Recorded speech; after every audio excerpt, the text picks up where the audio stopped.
Fasa pertama pembinaan semula kediaman susulan letupan saluran paip gas di Putra Heights, Selangor berjalan lancar sejak kerja-kerja dimulakan 2 minggu lalu. Pembinaan membabitkan 11 rumah yang musnah itu dijangka siap Oktober depan. Dalam tinjauan buletin utama siang tadi, proses merata, meroboh dan membersih kawasan rumah sedang giat dilaksanakan. Penduduk memberitahu pihak Syarikat Perumahan Negara Berhad SPNB turut menghantar kontraktor bagi memantau kerja-kerja baik pulih. Setakat ni alhamdulillah dah mula buat persediaan tapak. Dalam seminggu dua baru ni kita dah tengok pihak SPNB pun dah hantar kontraktor daripada segi meroboh, membersih dengan persediaan tapak dan dijangka siap dalam 3-4 bulan, maknanya dalam Oktober lah.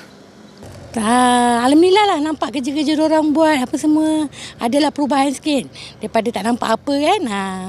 Diorang makan masa jugalah nak buat lah. Happy tak? Alhamdulillah happy.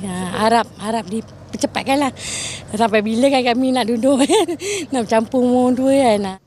Sebelum ini, SPNB memaklumkan akan membina semula 81 rumah yang musnah sepenuhnya dan membaik pulih 17 rumah yang rosak.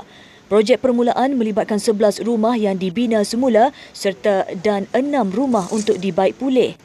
Peruntukan RM300,000 disediakan untuk pembinaan semula rumah dan RM150,000 untuk baik pulih. Selepas hampir 3 bulan kejadian letupan saluran gas di Putra Heights, hari ini kediaman penduduk di sekitar ini sudah mula dibaik pulih semula. Apa yang diharapkan mereka adalah untuk kembali mendiami kediaman mereka meskipun sudah tidak lagi sempurna seperti sedia kala. Asia Arifin, TV3.